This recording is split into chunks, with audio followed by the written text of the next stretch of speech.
Claire Regazzoni, un bon équipier, l'un des meilleurs que j'ai eu.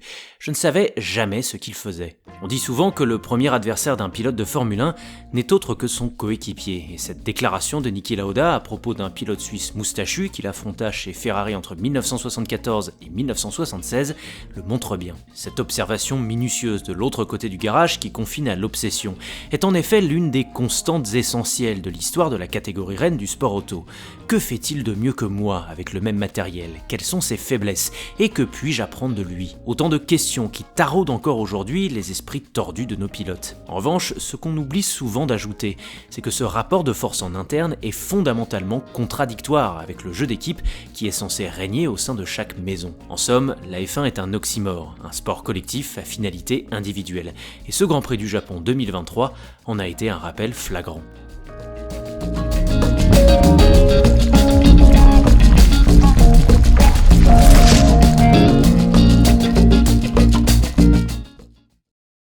À Singapour, les souris ont dansé, mais à Suzuka, le chat est revenu. Max Verstappen n'a laissé aucune chance à la concurrence, si on peut encore l'appeler ainsi. Dès les premiers tours des EL1, le Néerlandais a fracassé les frêles espoirs du paddock, des médias et de milliers de fans, comme pour montrer que le loupé de Singapour était une parenthèse subliminale, et que la nouvelle directive de la FIA visant à scruter la bonne conformité de l'aéro des voitures n'entamait en rien le cours implacable des choses. La suite fut alors comparable à ce qu'on avait déjà vécu 12 fois cette saison, peut-être à l'exception d'un départ poussif face au McLaren qui la rattrapa parfaitement en protégeant chacun de ses flancs. 48e victoire donc, dont déjà 13 cette saison. Max coche toutes les cases cette année.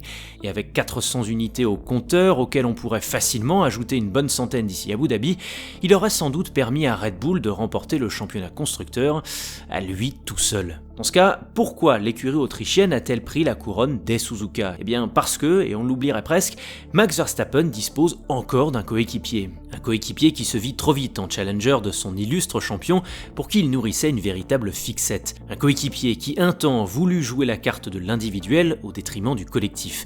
Et un coéquipier qui se prit une gifle de réalité à Miami sans jamais s'en relever depuis. Suzuka n'a été en ce sens qu'un reflet du cercle vicieux dans lequel Sergio Pérez s'enfonce malgré quelques éclaircies ça et là.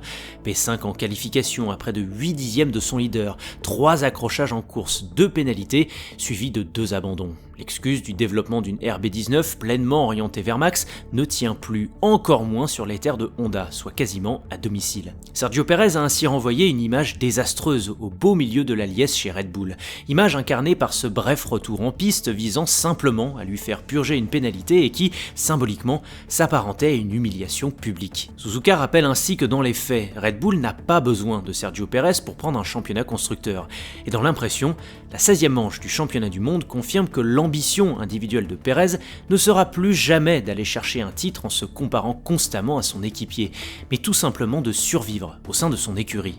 Derrière Max, le Grand Prix du Japon a plus que jamais révélé la contradiction fondamentale de la Formule 1 sport, dans lequel l'agenda collectif se heurte inévitablement à l'agenda individuel des uns et des autres, stimulant des tensions entre équipiers à l'ego surdimensionné. Suzuka fut en ce sens un concentré de batailles fratricides à tous les niveaux et dont les dynamiques diffèrent d'une équipe à l'autre. Chez McLaren, l'objectif collectif est ainsi de prendre la P4 d'Aston Martin au constructeur, un point de fuite qui paraissait saugrenu il y a encore quelques semaines.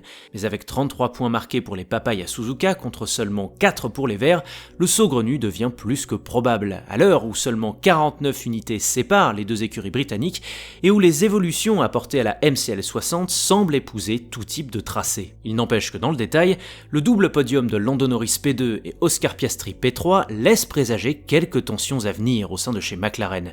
Battu en qualification par le jeune Australien sur un circuit très significatif, Norris s'est vu largement prendre l'ascendant en course grâce à une meilleure gestion des gommes dures, mais non sans s'agacer d'une VSC avantageuse pour son coéquipier et d'un Murray avare de consignes d'équipe. Une étincelle fugace certes, mais qui donne de nouveaux indices quant à une rivalité future. Détenteur d'un premier podium tout en restant perfectionniste, Piastri dispose de surcroît d'une marge de progression colossale, notamment dans sa gestion de course, et dont son coéquipier britannique se méfie sans doute déjà. Autre exemple chez Mercedes, on vise collectivement la préservation de la P2 au constructeur face à Ferrari, dangereusement revenu à 20 points de la marque à l'étoile. Ainsi, au volant d'une W14 toujours aussi instable dans les virages à haute et moyenne vitesse, Lewis Hamilton et George Russell ont fait ce qu'ils ont pu avec ce qu'ils avaient. Il sera même difficile de reprocher à l'écurie allemande d'avoir tenté une stratégie à un seul arrêt avec Russell et qui, in fine, n'aura pas suffi pour devancer les deux Ferrari. Qu'importe, les 16 points sont pris et l'hémorragie face au rouge est contrôlée.